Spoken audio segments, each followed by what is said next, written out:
Nous voulons explorer des planètes de plus en plus lointaines, mais il en existe une, très proche, que nous connaissons encore mal.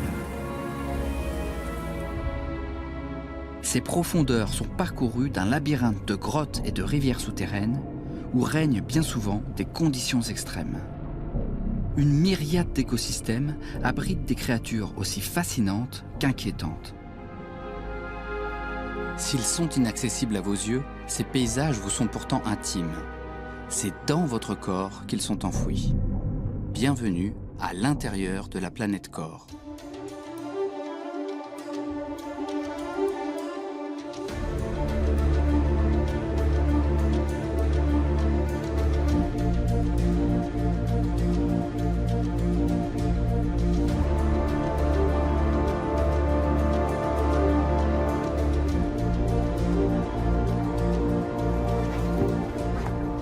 Pour un écologue comme moi, qui étudie la nature et le monde vivant, notre corps est un fabuleux terrain d'exploration. Il a de nombreuses similitudes avec la planète que nous habitons.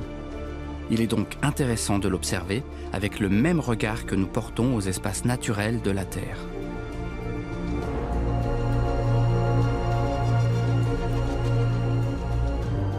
Nous allons plonger dans les profondeurs de notre corps, dans un univers humide, liquide, sombre. Là aussi existent des équilibres écologiques subtils et une biodiversité fascinante.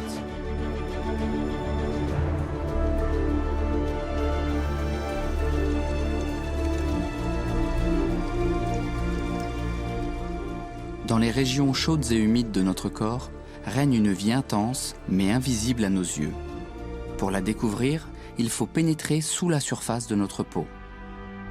Nous allons y rencontrer des passagers clandestins microscopiques. Il s'agit des endoparasites, c'est-à-dire la faune parasitaire dont les écosystèmes se trouvent à l'intérieur de notre corps. Le plus souvent, les endoparasites choisissent la discrétion et pénètrent dans le corps sans effraction, en utilisant tout simplement les voies d'accès naturelles. Notre bouche est généralement la première étape de leur voyage.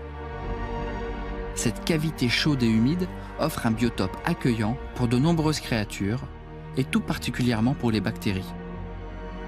Des milliards d'individus en tapissent l'intérieur.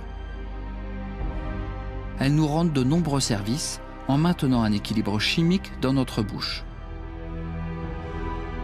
Le film bactérien qui se forme sur nos dents est saturé en calcium. En se dissolvant à la salive, il permet de lutter contre une acidité excessive lorsque nous consommons du citron ou du vinaigre, par exemple. Ce cocktail de bactéries s'accumule sur nos dents, se solidifie pour former des plaques de tartre. Comme des couches géologiques, elles emprisonnent les bactéries.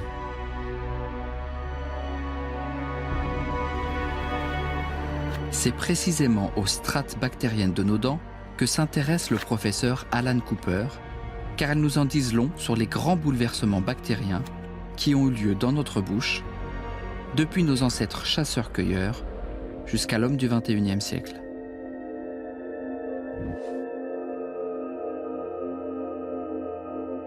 C'est effectivement la seule forme de bactéries fossiles qu'on connaisse vraiment. Elle préserve toute l'information sur les bactéries présentes dans la bouche d'une personne. Dans le laboratoire dirigé par le professeur Cooper, on exhume donc avec précaution ces bactéries fossilisées des dents de nos ancêtres. Nous voulions vraiment savoir quelles conséquences ont eu les grandes mutations que l'homme a traversées. La plus importante est sans doute l'émergence de l'agriculture, la révolution néolithique comme on l'appelle. C'est le moment où les céréales, comme le blé, l'orge, le seigle, ont été introduits largement dans notre alimentation. C'est là que les glucides sont devenus prédominants dans notre régime alimentaire.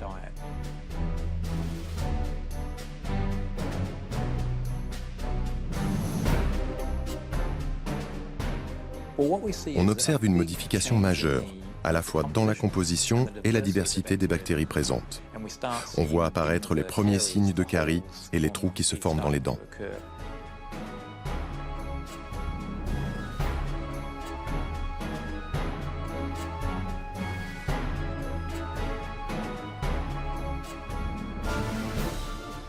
Ce qui est intéressant, c'est que chez les populations de chasseurs-cueilleurs, on trouve très peu de signes de caries dentaires. En fait, leurs dents sont saines. Bien sûr, elles sont usées et abîmées par l'absorption d'aliments bruts qui sont très abrasifs. Mais à part ça, elles sont en bon état.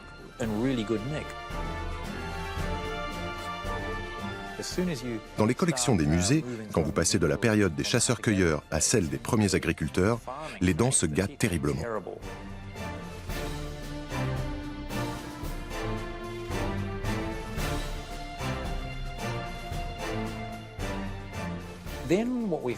Ensuite, nous avons relevé une chose étonnante.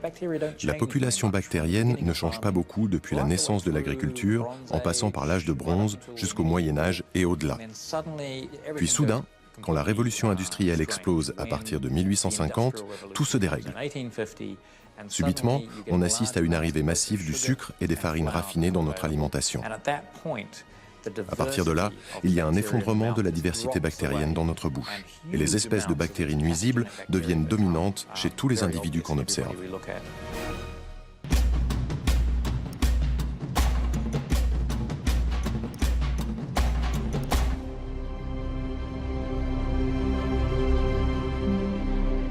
Mais notre bouche n'est que l'antichambre des gouffres qui parcourent les tréfonds de notre corps.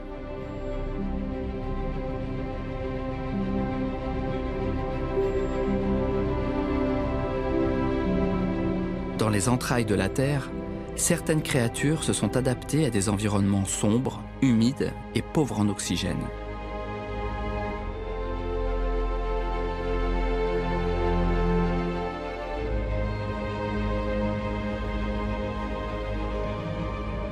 À l'intérieur de notre corps, des organismes vivants se sont, eux aussi, habitués à ces conditions particulières.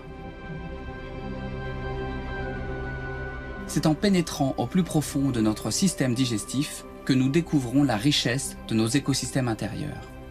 Dans les replis humides de nos intestins, travaillent quotidiennement des milliards d'organismes vivants.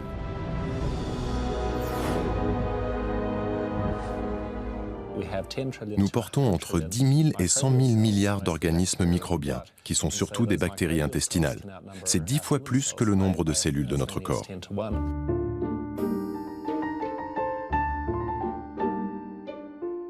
Ces milliards de bactéries sont absolument indispensables à notre vie.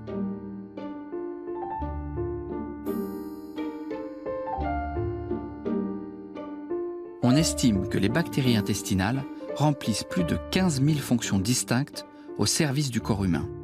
Elles favorisent notamment la digestion des aliments, elles permettent l'absorption et la fabrication de vitamines essentielles, elles nous protègent aussi contre les micro-organismes nuisibles. En échange des services rendus, elles trouvent dans les profondeurs de notre système digestif la chaleur, l'humidité et les nutriments indispensables à leur développement. Les bactéries intestinales sont connues depuis longtemps, mais on commence seulement à prendre conscience de leur importance, sans doute à cause de notre aversion pour l'intérieur de nos intestins. C'est pourtant dans ces profondeurs caverneuses que résiderait la clé de notre santé et de notre équilibre biologique.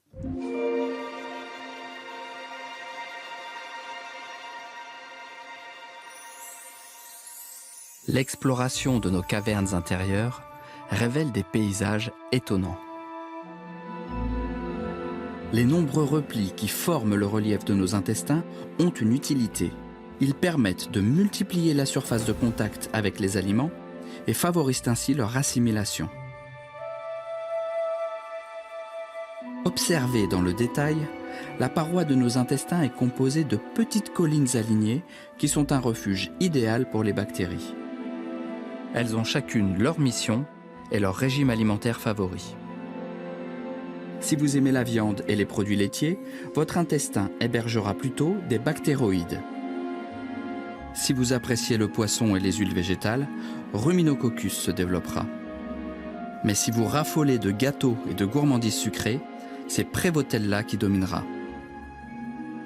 Votre régime alimentaire avantage certaines bactéries. En le changeant, vous modifiez votre flore intestinale.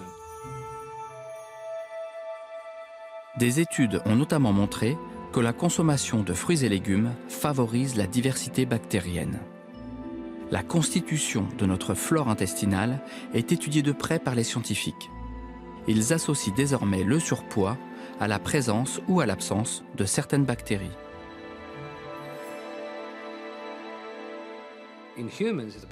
Chez l'homme, on a constaté que les personnes obèses ont une flore différente des personnes minces. On a par exemple identifié une bactérie qui absorbe une grande quantité de calories. Quand elle est absente, comme chez les personnes obèses, c'est le corps qui stocke ces calories.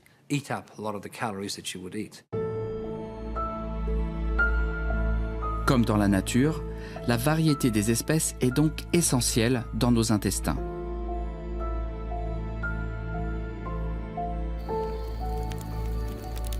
Mais notre biodiversité intestinale est fragile.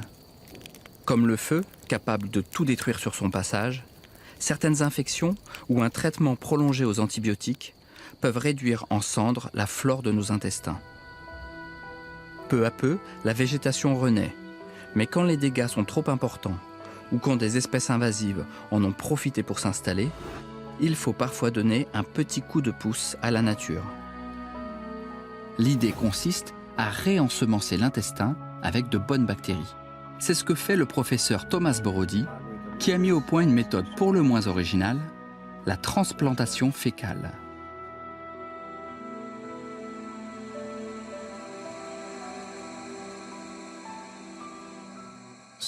Les selles, dans leur forme saine, avec une grande diversité bactérienne, peuvent être introduites dans les intestins de quelqu'un pour tuer les organismes responsables de certaines maladies.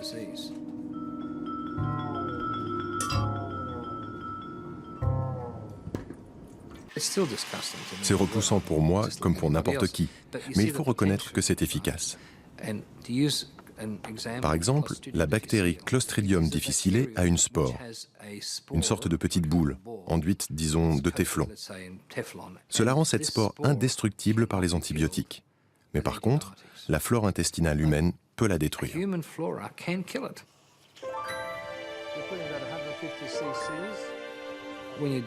Quand on implante une nouvelle flore intestinale, on stimule profondément le système immunitaire à l'extrémité du petit intestin.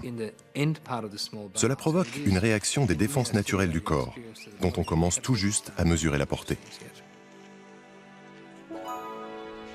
Depuis plus de 20 ans, le professeur Borody a traité avec succès de très nombreux cas de colite, d'ulcères intestinaux ou de maladie de Crohn. Cette surprenante thérapie met en évidence la complexité des équilibres qui sont en jeu dans les profondeurs de notre corps.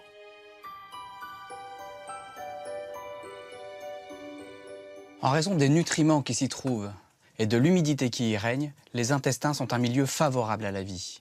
Les bactéries ne sont pas les seules à s'y sentir à l'aise. D'autres espèces bien plus imposantes y élisent parfois domicile. Les vers parasites.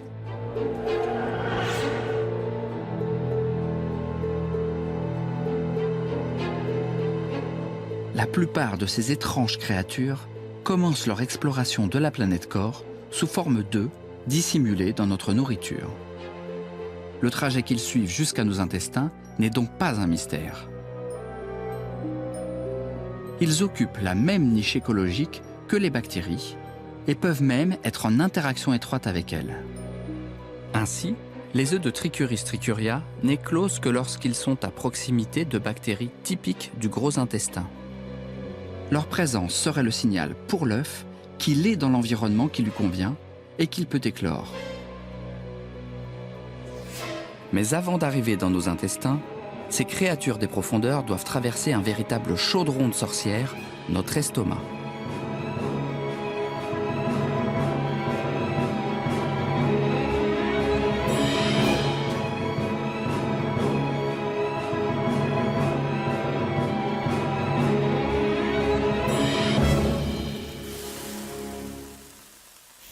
Contrairement aux apparences, le docteur Richard Folks ne prépare pas son petit déjeuner, mais une expérience.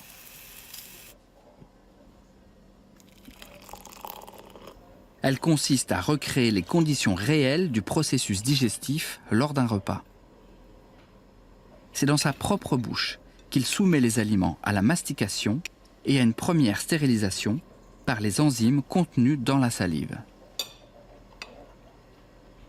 Puis il livre le résultat de ce pré-mâchage à son bébé, le model gut, une machine qui reproduit fidèlement les phénomènes mécaniques et chimiques de l'estomac. Ce robot, dont il est l'inventeur, permet d'étudier la digestibilité de certains aliments, leur rapport diététique, mais aussi la résistance d'organismes vivants au cocktail corrosif de l'estomac. Maintenant, je vais ajouter quelques œufs de parasites intestinaux, mélanger tout ça et l'introduire dans l'estomac.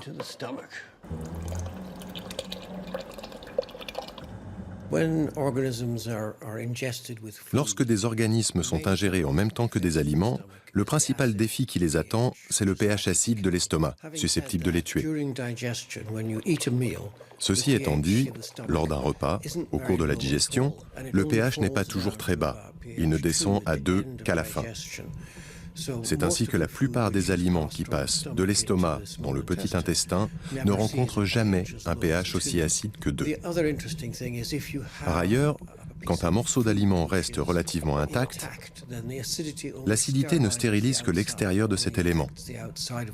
Si des organismes sont logés à l'intérieur de ce morceau, ils ne seront pas exposés à l'acidité ambiante de l'estomac.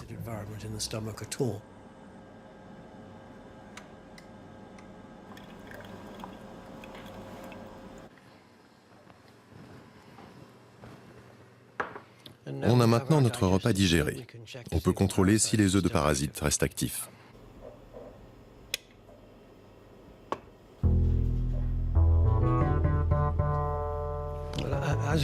Comme on pouvait le penser, les œufs semblent avoir survécu. Si les vers parasites ressortent indemnes du bain acide de l'estomac, c'est parce que leurs œufs sont enrobés d'une coque protectrice. Ils arrivent alors dans nos intestins, où ils peuvent éclore et se développer en toute sécurité. Chaque espèce prospère selon sa propre technique. L'ascaris, par exemple, s'agrippe à notre intestin grêle grâce à de petites tenailles et se nourrit des restes de nos repas. Le schistosome, quant à lui, a une prédilection pour les vaisseaux sanguins qui prolifèrent sur les parois de nos intestins. Avec sa ventouse, il se colle à l'un de ces vaisseaux et pompe le sang grâce à son organe de succion.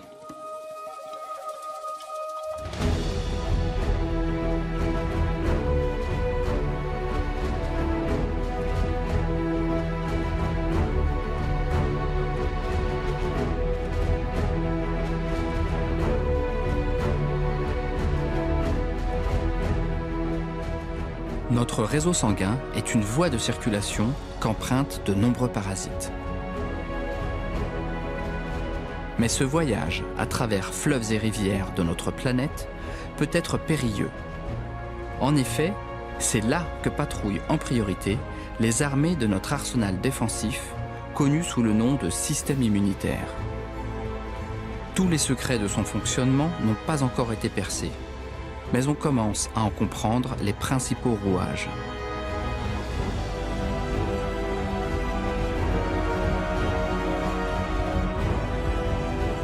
Certains globules blancs, les lymphocytes B, sont spécialisés dans l'identification des envahisseurs qui arrivent de l'extérieur de notre corps. Dès qu'ils repèrent un intrus, ils donnent l'alerte en fabriquant des anticorps qui se fixent sur l'ennemi et le désignent comme agresseur.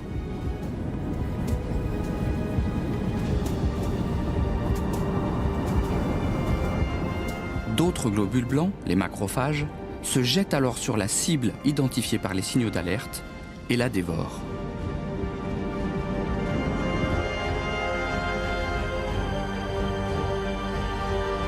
Certains parasites, comme celui de la toxoplasmose, arrivent pourtant à passer à travers les mailles du filet et parviennent à vivre cachés à l'intérieur de nos cellules. Le parasite de la toxoplasmose est un parasite qui a un succès énorme puisqu'il peut parasiter un grand nombre d'hôtes et on considère que près de 30% des individus humains, par exemple de la planète, portent ce parasite.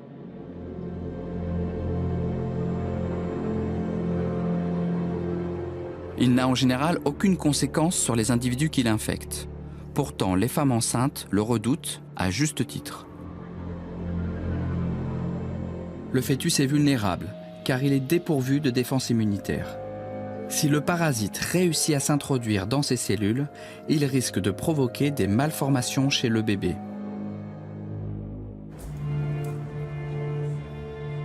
Comme nombre de bactéries ou de vers parasites, ce petit protozoaire s'introduit dans notre corps par les voies naturelles. C'est bien souvent dans les crudités ou dans la viande peu cuite qu'il peut se cacher. Pour madame, l'agneau. Merci. Et pour monsieur, Merci. le bœuf. Bon appétit.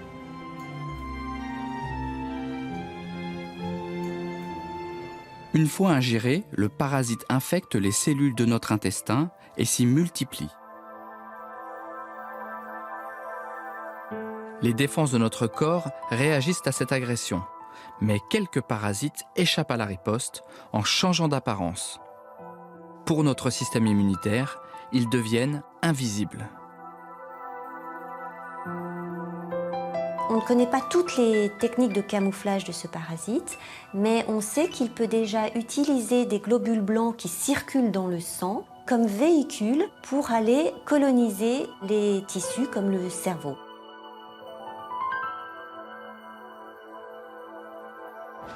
Une personne sur 3 vit donc avec un parasite dormant dans ses neurones. On peut le porter ainsi toute sa vie sans que cela ne pose aucun problème. Il n'en va pas de même pour certaines espèces animales. Lorsque le parasite s'invite dans le cerveau du rat, il modifie son comportement.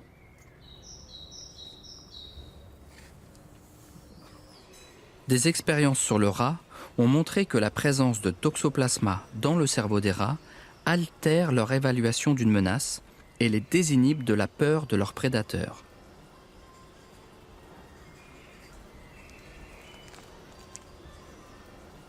Les scientifiques pensent que le parasite sait manipuler le rat pour faciliter son ingestion par le chat. En effet, Toxoplasma a besoin d'être dans l'intestin d'un chat pour faire naître de nouvelles générations de parasites. Si Toxoplasma ne peut se reproduire de façon sexuée que dans l'intestin du chat, l'homme représenterait donc une voie sans issue pour le parasite. Pourtant, une fois installé dans notre cerveau, est-il aussi inoffensif que cela ? Se pourrait-il qu'il modifie notre comportement à notre insu, comme chez le rat ? Même si, dans la plupart des cas, il n'y a pas de signes qui puissent illustrer ou traduire la présence du parasite, depuis une dizaine d'années, des études ont révélé que le parasite n'est pas si neutre que ça et peut avoir un effet sur le comportement de l'hôte en facilitant la production de médiateurs chimiques comme la dopamine qui est impliquée dans le trouble de comportement neurologique comme la schizophrénie ou les troubles bipolaires.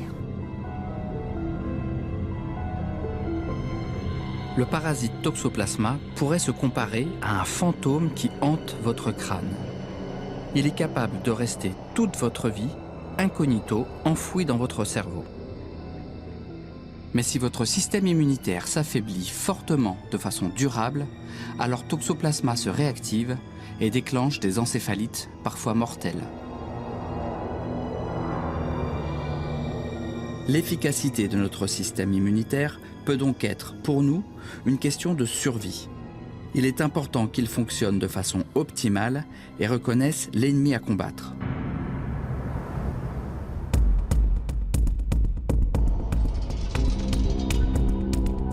Pourtant, il arrive que notre arsenal défensif se détraque et se retourne contre notre propre corps. C'est ce que l'on appelle une maladie auto-immune.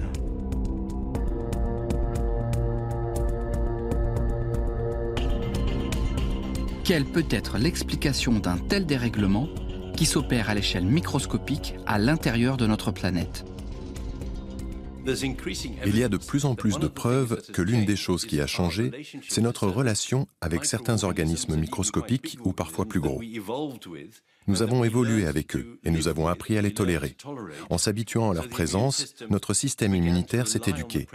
Il a mis en place une sorte de police qui le régule et l'empêche d'être trop actif quand ce n'est pas utile.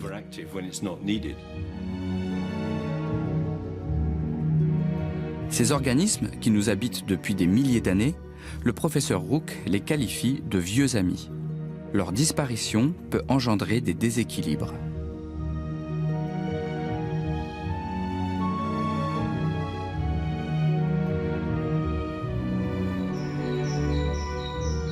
Une fois de plus, un petit parallèle avec notre planète Terre peut être utile. Nous avons tous pris conscience de l'importance de la biodiversité et du rôle de chaque espèce. Certaines peuvent paraître nuisibles, d'autres plus utiles, mais toutes participent à un équilibre écologique qui s'est construit au fil de l'évolution. Qu'une espèce vienne à disparaître ou qu'une autre se mette à envahir, et cet équilibre est rompu.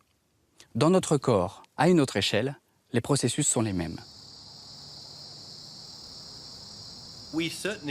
Bien sûr, nous ne pouvons pas vraiment changer notre mode de vie pour retrouver le contact avec nos vieux amis. Et ça ne sert à rien de remettre en cause l'hygiène, car de toute façon, ces vieux amis ne sont plus dans notre environnement. Nous les avons perdus à la suite de changements majeurs dans notre façon de vivre. Par contre, dans la nature, dans les espaces verts, dans les forêts, à la campagne, il y a plein d'organismes avec lesquels nous pouvons entrer en contact et qui sont bons pour notre système immunitaire.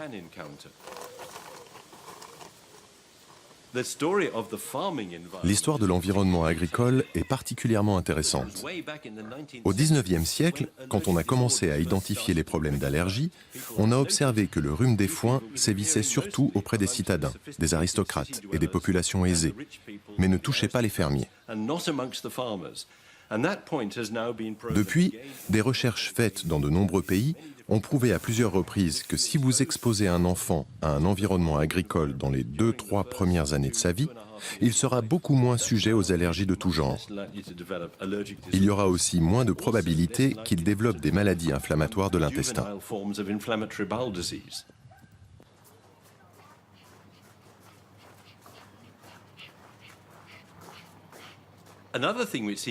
Il y a un autre élément qui semble protéger contre les inflammations chroniques et les allergies.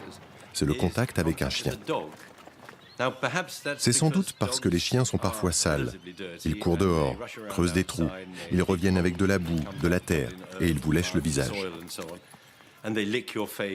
Souvent, les enfants jouent avec les chiens de façon très proche. Et même si votre enfant se lave après, il va entrer en contact avec de nombreux organismes intéressants qui viennent à la fois du chien et de l'environnement où il joue avec le chien. En se coupant d'un environnement naturel auquel il appartient depuis des millénaires, l'homme aurait aussi rompu les équilibres de son corps.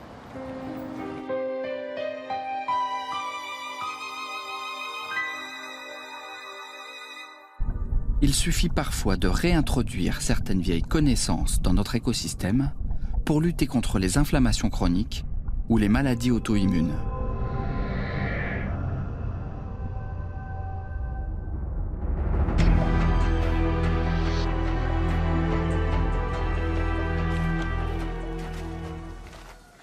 Des chercheurs australiens s'intéressent en particulier au pouvoir d'un petit ver appelé ankylostome. On le trouve dans la nature où ses œufs nichent dans les espaces humides. Et c'est sous forme de larves qu'il se fixe sur notre peau dès qu'une main ou un pied arrive à son contact.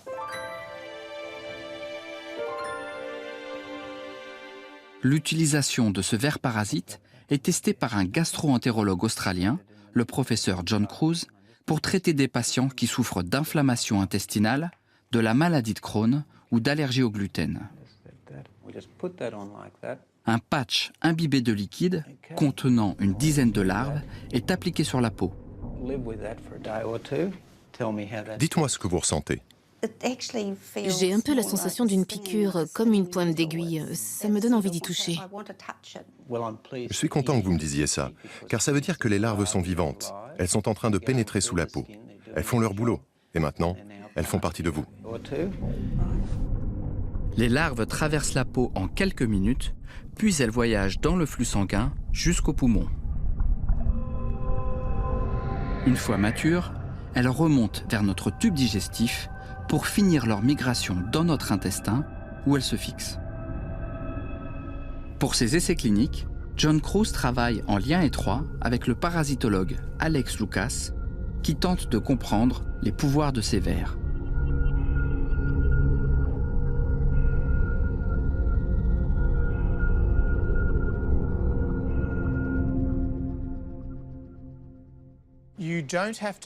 Vous n'avez pas besoin de vous infecter avec un ver vivant pour bénéficier de ses propriétés anti-inflammatoires. Notre recherche a montré que si vous collectez la salive des vers et que vous l'injectez à des souris atteintes d'inflammation chronique, vous pouvez les guérir d'affections comme l'asthme ou la maladie de Crohn.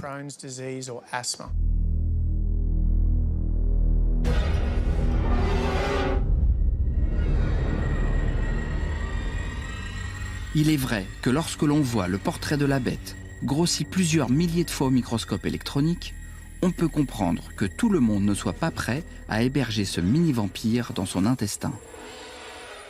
Pourtant, paradoxalement, sa morsure peut nous faire du bien.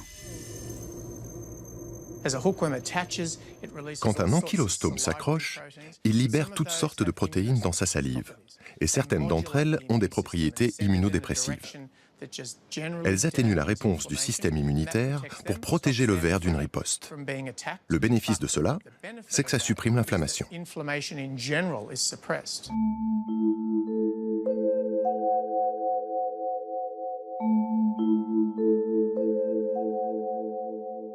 Mon objectif est d'identifier les molécules sécrétées par les vers qui ont un pouvoir anti-inflammatoire pour en faire des médicaments.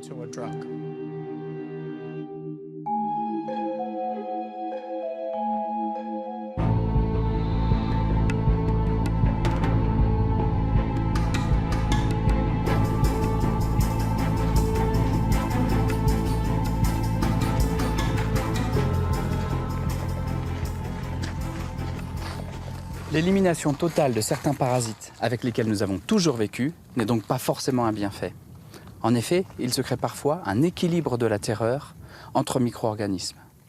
À notre insu, les minuscules créatures qui nous ont colonisés se livrent à des combats sans merci, dignes de films de science-fiction.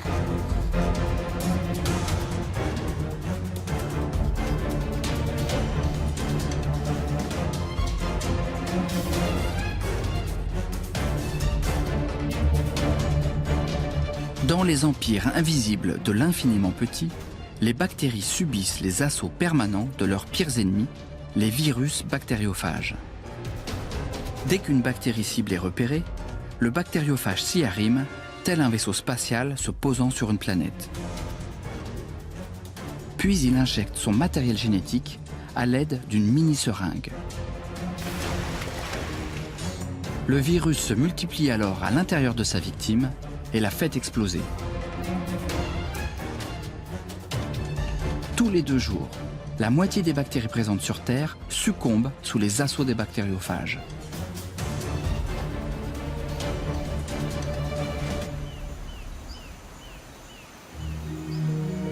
Les virus bactériophages sont présents partout dans la nature.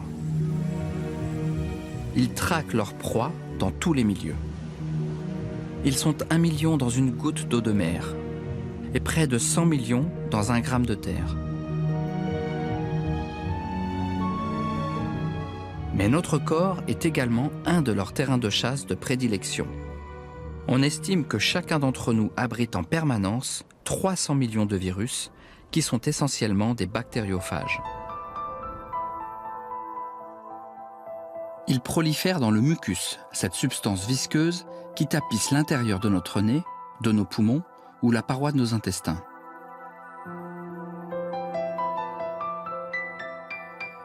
Les scientifiques pensent aujourd'hui que ce n'est pas un hasard si certaines zones de notre corps offrent un milieu propice à ces tueurs de bactéries.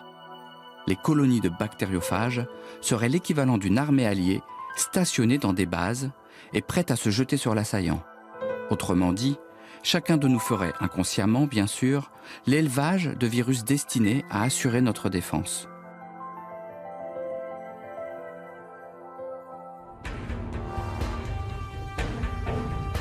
Cela est d'autant plus étonnant que les virus sont habituellement classés dans la catégorie des agresseurs. On les représente d'ailleurs souvent comme de véritables petites bombes hérissées de pics.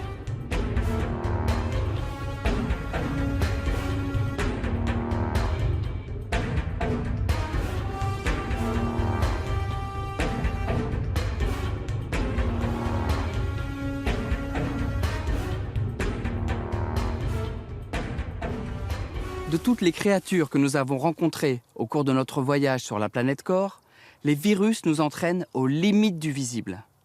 Comparés à eux, la plupart des organismes microscopiques sont de véritables mastodontes. Pour vous donner un point de comparaison, si une cellule de votre peau avait la taille d'un éléphant, le virus, lui, aurait la taille d'un moustique. Et il ne faut pas s'y fier, car d'une certaine façon, les pouvoirs des virus sont inversement proportionnels à leur taille.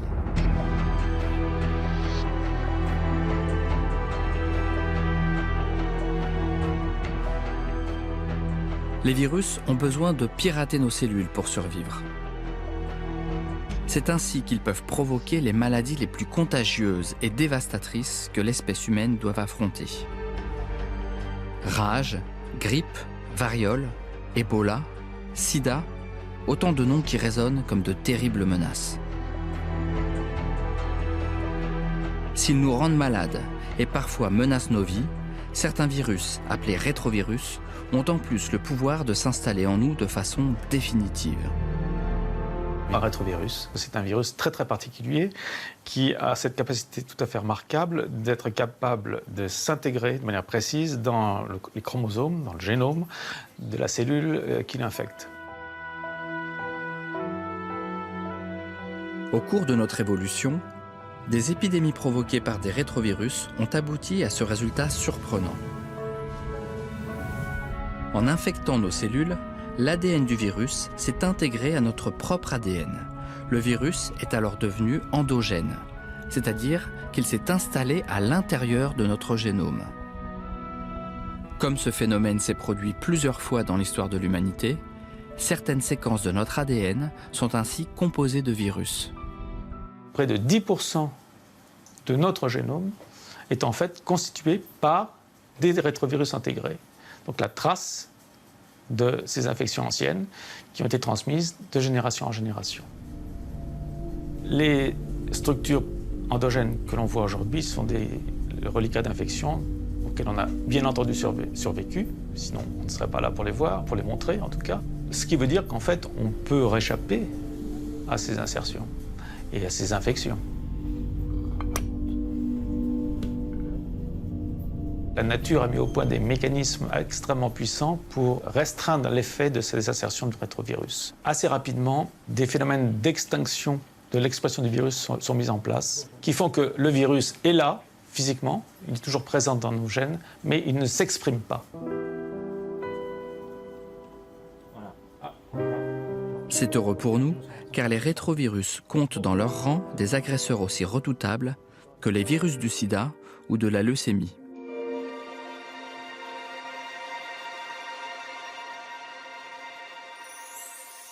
Il existe pourtant un cas exceptionnel où ces virus enfouis dans notre ADN sont capables de se réactiver de façon temporaire et pour notre bien.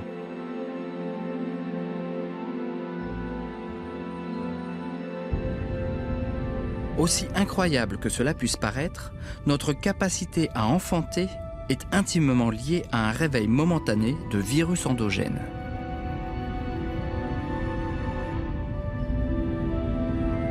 C'est sous leur action que peut se former une membrane interne du placenta, essentielle au développement de l'embryon. Cette grande nappe cellulaire régit les échanges entre le sang de la mère et le sang du fœtus.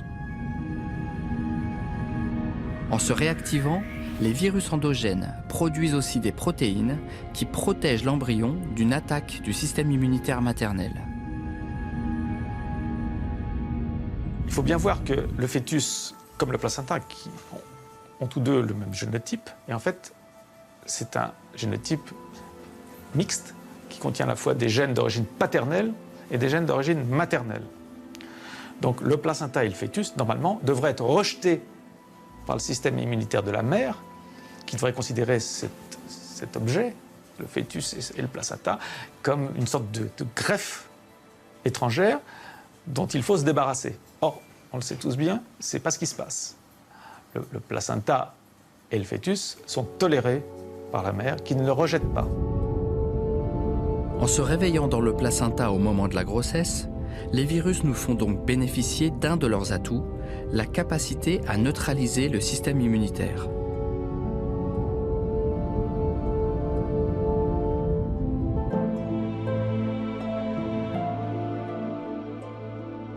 Pour conforter sa découverte, le professeur Edman a voulu savoir si le même phénomène se retrouvait chez tous les mammifères.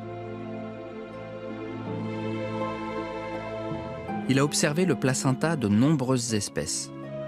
Dans chacun de ces placentas, il a trouvé des traces de virus. Cette présence systématique signifie donc que la réactivation des rétrovirus endogènes est bien une caractéristique des mammifères. Comme chez l'homme, elle conditionne la formation du placenta et empêche le rejet de l'embryon par le système immunitaire maternel. C'est bien la clé qui permet aux mammifères de porter les petits le temps d'une gestation et les distingue des reptiles, des oiseaux et autres animaux pondeurs d'œufs.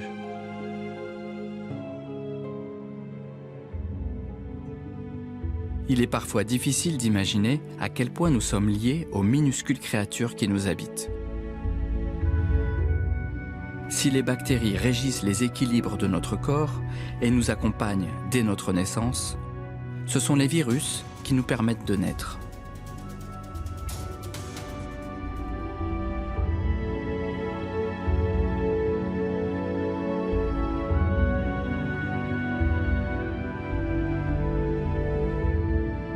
Après un tel safari microscopique à l'intérieur de la planète Corps, peut-être ne vous regarderez-vous plus tout à fait de la même façon.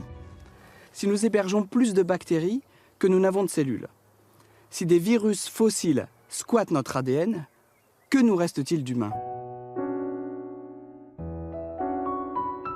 Les créatures qui peuplent notre planète Corps sont les architectes invisibles de notre évolution et sont même parfois indispensables à notre survie.